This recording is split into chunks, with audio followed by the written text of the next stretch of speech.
పైన మాట్లాడుకుందాం please. Hi bro, Gautam bro. Hi. కొంచెం సైడ్ వీడియో వాడండి ప్లీజ్ అలా వీడియో వాడండి. Cool bro.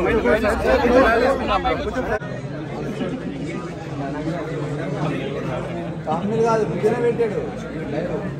Live video interview open చేసాడా?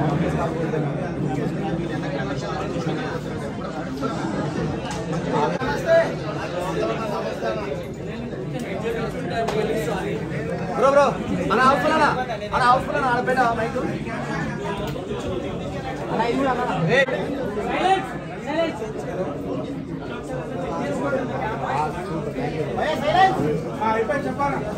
బ్రో.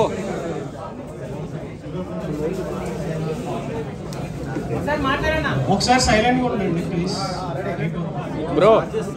ప్రేక్షకులకి పవర్ బటన్ లాంగ్ ప్రెస్. ప్రతి ఒక్కరికి పేరు పేరున థ్యాంక్ యూ. నన్ను ఇంత దూరం తీసుకొచ్చింది మీరే. నేను ఎవరినైనా అసంతృప్తి పరుచుంటే ఐఎమ్ రియల్లీ సారీ.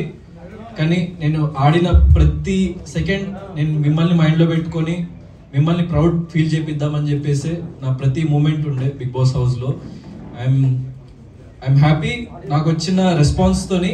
కానీ చిన్న అసంతృప్తి, లైక్ ఎవరినైనా మీ అంచనాలని అందుకోలేదా అన్న ఒక చిన్న అసంతృప్తి, అంతే తప్ప I'm very very happy. And చాలామంది నిన్న ఫోన్లు చేసిండ్రు. సో యాక్చువల్లీ నేను హౌస్ టీమ్ నన్ను బయటికి వదలలేదు నిన్న night. So due to the response and police curfew ఏదో పెట్టిందంట. నేను ఈరోజు మార్నింగే వచ్చిన. ఇంకా నేను ఫుల్గా ఎవ్రీథింగ్ చూడలేకపోయినా. నేను ఎపిసోడ్స్ అవేమి కూడా ఇంకా చూడలేదు. జస్ట్ సోషల్ మీడియా బజ్ కానీ యూట్యూబ్లో వీడియోస్ చూసిన. అండ్ నాకు చాలా యునానిమస్గా చాలా మంది లైక్ చాలా సపోర్ట్ చేసిండ్రు. సో అందరికీ ఐఎమ్ థ్యాంక్ఫుల్. జస్ట్ గ్రాటిట్యూడ్, అంతే, ఇంకేం లేదు. So I'm very happy for that. Yeah. Bigg Boss లో కూడా సోలో బాయ్ ప్రమోషన్స్ చేసినట్టే అనిపించింది మాకు. అంటే ఎక్కువగా ఎవరితో కలవకపోవడము, ఓన్లీ కెమెరాస్ తో, ఐ మీన్ ఆడియన్స్ తో మాట్లాడాలన్న ఉద్దేశంతో. యా, యాక్చువల్లీ నేను అందరికీ మళ్ళీ పర్సనల్గా 1-to-1 ఇంటర్వ్యూస్ ఇస్తా. నేను యాక్చువల్లీ ఎపిసోడ్స్ కూడా మొత్తం చూడలేదు. ఎందుకంటే అక్కడ ఎంత జరిగినా కూడా ఒక 1 hour ఎపిసోడ్లోనే వస్తుంది కాబట్టి మీరు ఎంత చూసిండ్రు, ఏమేమి జరిగింది అని మీకు అనిపిస్తుంది అన్నది నాకు ఇంకా ఫుల్గా తెలియదు.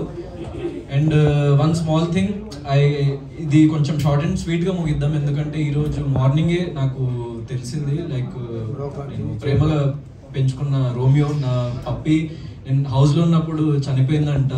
సో ఆ విషయం నాకు మొన్న ఫినాలే అప్పుడు కూడా లైక్ నిన్న చెప్పలేదు మా పేరెంట్స్. ఎందుకంటే నేను ఎక్కడ లో అయిపోతాను అని చెప్పేసి. నేను ఈరోజు ఇంటికి వచ్చి మధ్యాహ్నం ఇంటికి వచ్చిన తర్వాతనే నాకు తెలిసింది. నేను అంత ప్రేమ మీరు నాకు ఇచ్చిండ్రు, నన్ను ఇంతటి వాడిని చేసిండ్రు, అండ్ నన్ను ఇంత దూరం తీసుకొచ్చిండ్రు మీరు.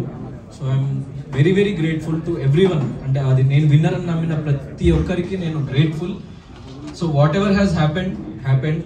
సో లైఫ్లో నేను యాక్సెప్ట్ చేస్తా ఏది జరిగినా కూడా. నేను నన్ను నమ్మిన వాళ్ళ కోసం, నాకు ఓట్ చేసిన వాళ్ళ కోసం, నా ప్రేక్షకుల కోసం నేను నిరంతరం ఇంకా నన్ను నేను రీడిస్కవర్ చేసుకొని, రీఇన్వెంట్ చేసుకొని, నేను మిమ్మల్ని నిరంతరం ఎలా అలరించాలి అన్న దాని మీద కృషి చేస్తూ ప్రతి ఒక్క మూమెంట్ని నా లైఫ్లో నేను ఇంకా ముందుకు వెళ్తూ ఉంటా. So yeah. బిగ్ బాస్ 8 లో మీరు ఆడియన్స్ మెప్పించారు, కంటెస్టెంట్స్ తో పోటీ చేశారు. బిగ్ బాస్ 7 లో కూడా చేశారు. బిగ్ బాస్ 7 అంటే బిగ్ బాస్ 8 లో మెప్పించడానికి, బిగ్ బాస్ 7 లో మెప్పించకపోవడానికి, బిగ్ బాస్ 7 లో శివాజీ గారు ఆడే ఆట మిమ్మల్ని అడ్డుపట్టిందా, లేకపోతే బిగ్ బాస్ 8 కి వెళ్ళేసరికి మీరు చాలా నేర్చుకొని బాగా ఆడగలిగారా? అంటే like one thing is season 7 కి సీజన్ 8 కి డిఫరెన్స్ ఏంటంటే, సీజన్ 7 లో నేను ఇంకా లైఫ్ని కానీ లేకపోతే జనాల్ని కానీ ఇంకా అంత క్షుణ్ణంగా చూడలేదు నేను. సో ప్రతిరోజు మనం ఇవాల్వ్ అవుతూ ఉంటాం యాజ్ ఎ పర్సన్, అండ్ ప్రతిరోజు మనం కొత్త విషయం నేర్చుకుంటూ ఉంటాం. సో నాకు 100% లాస్ట్ 1 year అన్నది నా లైఫ్లో చాలా విషయాలు నేర్పించింది. యాజ్ ఎ పర్సన్ నన్ను చాలా ఇంకో ఉన్నత స్థాయికి లైక్ తీసుకెళ్ళింది, అండ్ నన్ను ఇంకో డిఫరెంట్ పర్సన్గా మలచగలిగింది. నా లైఫ్లో జరిగిన ఎక్స్పీరియన్సెస్ కానీ, సిచ్యువేషన్స్ కానీ, నేను చూసిన జీవితం కానీ. సో అది నన్ను ఇంకో బెటర్ పర్సన్గా మలిచింది. అండ్ అందుకే నేను మళ్ళీ మీ ముందుకు వచ్చి నేను ఇక్కడి వరకు రాగలిగిన నమ్ముతున్నా. అది అంటే నిన్న గౌతమ్ విన్నర్ అన్నారు బ్రో, గౌతమ్ విన్నర్ అన్నారు. కానీ లాస్ట్ ఫైనల్లో నిఖిల్ విన్నర్ చేశారు. అయితే బయట ప్రేక్షకులందరూ కూడా కుట్ర జరిగింది అంటారు, మీరేమంటారు అంటే? సో బ్యాక్ ఎండ్ లో ఏం జరిగింది అన్న విషయం 100% నాకు తెలియదు. నేను ఐఎమ్ బీయింగ్ జెన్యూన్, ఏం జరిగింది అన్న విషయం నాకు తెలియదు. సో దాని గురించి నేను పర్టికులర్ గా సోషల్ మీడియా అంతా కూడా ఓటింగ్ గౌతమ్కి ఎక్కువ జరిగింది అన్నారు. 1,00,000 ఓట్ల మెజారిటీతో ఉన్నారు బ్రో, మీరు ఓడిపోవడం చాలా బాధాకరం. ఏంటంటే 1,00,000 ఓట్ల మెజారిటీతో ఉన్నారు. సో అదే నేను చెప్పినట్టు ఏం జరిగినా నేను బిగ్ బాస్ కి వెళ్ళిన ఏకైక రీజన్ ఏంటంటే నేను ప్రేక్షకులకి దగ్గర అవ్వాలి, ప్రేక్షకులకి చేరువవ్వాలి. సో నా ఆట తీరు కానీ, నేను ఎంచుకున్న మార్గం కానీ, నేను ఏంటో చూపించాలి, నేను దృఢంగా నిలబడాలి అని వెళ్ళిన. సో ఇంత హ్యూజ్ రెస్పాన్స్ వచ్చింది. సో ఏం జరిగింది అన్న విషయం జరిగిపోయింది. సో అది ఎవరేమన్నా కూడా అది మార్చలేము మనము. So what ever has happened. నేను దానికి ఏం చింతించట్లేదు. అంటే మీరు స్టేజ్ మీద కూడా మీరే విన్నర్ అనుకున్నారు కదా 100%. I was very confident. Hope ఉండే, చిన్న హోప్. ఓట్లు ఎక్కువ మీకే పడినాయి, బట్ విన్నర్ అవ్వలేదు అని చెప్పి బయట చాలా ట్రోల్స్ అవుతుంది. ఓట్లు మీకే ఎక్కువ, సోషల్ మీడియాలో మీరే విన్నర్ అని చెప్పేసి ఎప్పటి నుంచో నడుస్తుంది. But end of the day మన తెలుగు అమ్మాయి విన్నర్ అవ్వలేదు అని చెప్పి చాలా మంది ఫీల్ అవుతారు. అంటే ఇప్పుడు నేను బిగ్ బాస్ సీరియల్ అమ్మాయి లోటు వేసినట్టున్నారు. సో అక్కడ మైక్స్ కదిలించదు బ్రో, లైవ్ లో ఆగిపోతున్నాయి అంట, మైక్ సౌండ్ డిస్టర్బెన్స్ వస్తుంది, మైక్స్ కదిలించదు. యాక్చువల్లీ మీరు అడిగిన క్వశ్చన్ నాకు అర్థమైంది. సో యాక్చువల్లీ బయట ఉండి ఇన్ని రోజులు అబ్జర్వ్ చేసి బయట ఏం జరుగుతుందో మీకే ఇంకా క్లియర్గా తెలుసు నాకంటే. నాకు జస్ట్ కొద్ది గంటలే అయింది అసలు బయట ఏం జరుగుతుందని. సో ఇంకా కంప్లీట్గా డైజెస్ట్ కూడా అవ్వలేదు. ఏం జరుగుతుందన్న విషయం నాకు ఇంకా క్లారిటీ కూడా కంప్లీట్గా రాలేదు.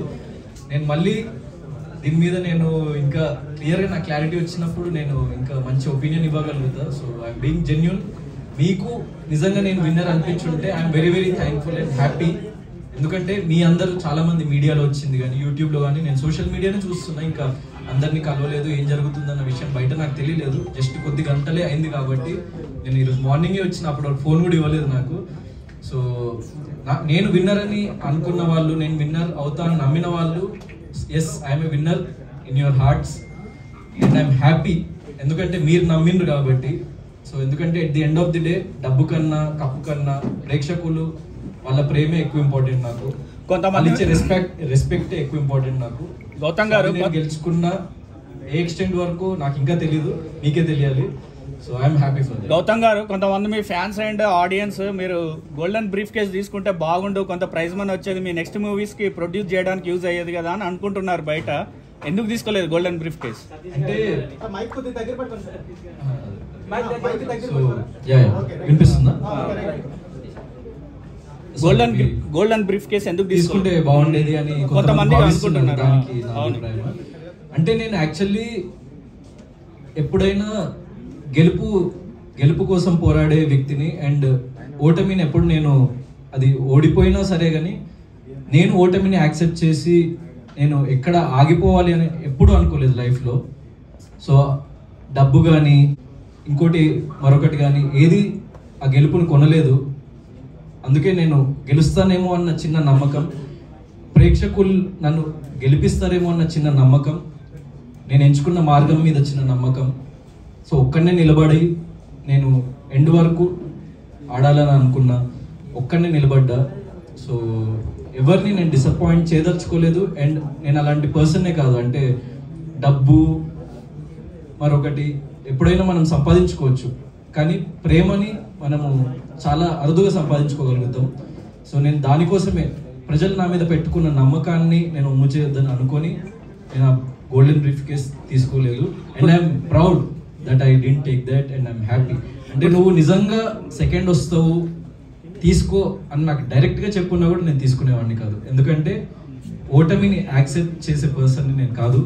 నేను ఎండ్ వరకు పోరాడాలి అని అనుకునే వ్యక్తిని. ఇప్పుడు సీజన్ మధ్యలో వచ్చి వైల్డ్ కార్డ్ గా టఫ్ కాంపిటీషన్ ఇచ్చి రన్నర్ దాకా వచ్చారు కదా, ఒకవేళ సీజన్ స్టార్టింగ్ నుంచి ఉండడం నిఖిల్ అడ్వాంటేజ్ అంటారా? Yeah, might be. ఎందుకంటే 100%. ఎందుకంటే ఒక వైల్డ్ కార్డ్ గా వెళ్ళి టాప్ 2లో లైక్ నాకు ఇంతకుముందు వేరే సీజన్స్ లో వచ్చారో లేదో తెలియదు. ఇంకా వచ్చారు ఎప్పుడైనా అట్లా టాప్ 2కి ఎప్పుడు రాలేదు. So I'm very very happy. ఎందుకంటే యాజ్ ఎ వైల్డ్ కార్డ్ వెళ్ళి నేను టాప్ 2లో వచ్చాను అన్నది సో చాలా అరుదుగా జరిగే situation. And what happens is అంటే ముందు నుంచి కొంచెం ఫ్యాన్ బేస్ కానీ లేకుంటే ఓటింగ్ బేస్ కానీ క్రియేట్ అయ్యి లైక్ ఒక చిన్న అడ్వాంటేజ్ అయితే 100% ఉంటుంది. కానీ నేను వాళ్ళందరినీ కూడా క్రాస్ చేసుకొని అక్కడ వరకు వెళ్ళా కాబట్టి I'm happy for that achievement. Last week nominations లో కొంత వాడుకోవడం అట్లాంటి పదాలు ఏమైనా నెగిటివ్ అయ్యాయి, బ్యాక్ ఫైర్ అయ్యాయని అనుకుంటున్నారా? అంటే లేదు, అంటే నేను నార్మల్ మీనింగ్ తో చెప్పింది కొంతమంది డబుల్ మీనింగ్ తో అర్థం చేసుకున్నారు. సో దానికి ఏమైంది అన్నది లైక్ నాకు ఇంకా తెలియదు. So what ever it is అంటే లైక్ మీకే తెలియాలి వాట్ హ్యాపెండ్ అవుట్ సైడ్ అన్నది. దానికి క్లారిఫికేషన్ కూడా నెక్స్ట్ డేనే ఇవ్వడం కూడా జరిగింది హౌస్ లో. సో ఐఎమ్ ఇంకా డైజెస్ట్ చేసుకోవాలి, ఇంకా నాకు తెలియదు ఏమేమి జరిగింది అన్న విషయాలు. ఏ రిజల్ట్స్ అనౌన్స్ చేసినా ప్రతి మనిషి తన కంట్రోల్లో లేకుండా ఏం జరుగుతుందని ఉంటది. సో మీరు బిగ్ బాస్ స్టేజ్ పైన ఉన్నప్పుడు విన్నర్ రన్నర్ అనౌన్స్ చేసే టైంలో మీ ఇన్సైడ్ ఏం ఆలోచించారు, ఎలా ఉండేది, ఎలా ఉంది? ఇన్సైడ్ ఏం ఆలోచించలేదు. లైక్ నేను పడిన కష్టానికి ఫలితం దక్కితే బాగుంటుంది అని చెప్పేసి లైక్ మేనిఫెస్ట్ చేసుకుంటూ ఉండే, దేవుడిని ప్రార్థిస్తూ ఉండే. మా పేరెంట్స్ చాలా చిన్న స్థాయి నుంచి నన్ను ఇక్కడ వరకు తీసుకొచ్చి లైక్ చాలా కష్టపడ్డారు. సో వాళ్ళ కోసం నేను ఏదో ఒకటి ప్రూవ్ చేయాలి అని చెప్పేసి నేను నిరంతరం కృషి చేస్తున్న లైఫ్లో. సో వాళ్ళు ఎలా ఫీల్ అవుతారు, వాళ్ళు నేను గెలిస్తే హ్యాపీ అవుతారా లేకుంటే నేను ఓడిపోతే ఏమైనా బాధపడతారా అని ఒక అంటే కైండ్ ఆఫ్ క్లిష్ట పరిస్థితుల్లో ఉండే. But what ever it is నేను వాళ్ళ కోసం నిలబడతా, వాళ్ళు నా కోసం నిలబడతారు ఎప్పుడు లైఫ్లో. ఎందుకంటే నేననే కాదు ప్రతి వ్యక్తికి వాళ్ళ ఫ్యామిలీ అన్నది చాలా ఇంపార్టెంట్. అండ్ వాళ్ళు ఏమనుకుంటారు, వాళ్ళు ఎలా ఫీల్ అవుతారని నా మైండ్లో రన్ అవుతూ ఉండే ఆ టైంలో. అంతే. వచ్చారు కదా, బిగ్ బాస్ కి థాంక్స్ చెప్తారా లేకపోతే మణికంఠ మీకు ఇచ్చారు కదా, మణికంఠకి చెప్తారా? నేను యాక్చువల్లీ ఎపిసోడ్ లో వచ్చిందో లేదో మణికంఠకి ఎప్పుడైతే ఇంకా అది గ్రీన్ బకెట్ రెడ్ బకెట్ ఇంకా తీయలేదో, మణికంఠ ఎప్పుడైతే వెళ్ళిపోతానని అన్నాడో నేను మణికంఠని కన్విన్స్ చేయడానికి ట్రై చేసిన. అది ఎపిసోడ్లో వచ్చిందో రాలేదు నాకు తెలియదు. మణికంఠ ఒకవేళ రిజల్ట్ నీకు అనుకూలంగా వస్తే నువ్వు ఉండిపో, ఒకవేళ నిజంగా నేను ఎలిమినేట్ అవ్వాల్సి వస్తే వెళ్ళిపోతా అని చెప్పేసి నేను చెప్పినా కూడా నాకు sir Gautam it's not your decision, నువ్వు ఆగు, మణికంఠని తన డెసిషన్ తనని తీసుకొనివ్వు అని చెప్పేసి అని మణికంఠని మళ్ళీ అడగడం జరిగింది. మణికంఠ నేనైతే ఉండలేను సార్, నేను వెళ్ళిపోతా, నాకు ప్రాబ్లంగా ఉంది ఫిజికల్లీ హెల్త్ వైజ్ కానీ ఇమోషనల్లీ మెంటల్లీ, నాకు కొన్ని లైక్ ఈవెంట్స్ జరుగుతున్నాయి, కొన్ని సిచ్యువేషన్స్ వస్తున్నాయి, నేను తీసుకోలేకపోతున్నా, ఐ వాంట్ టు గో అని చెప్పేసి అన్నప్పుడు నన్ను ఇంకా లైక్ ఏం మాట్లాడొద్దని చెప్పేసి ఆపేసినప్పుడు I respected the decision and okay అని చెప్పేసి నేను అనుకున్నా. అండ్ ఎప్పుడైతే నాకు మళ్ళీ సెకండ్ ఛాన్స్ వచ్చిందో, సో 100% మన జీవితంలో లైక్ ఒక సెకండ్ ఛాన్స్ వచ్చినప్పుడు దాన్ని మనం ఎంత లెవెల్ వరకు యూటిలైజ్ చేసుకుంటాం, దాన్ని మనం ఎంత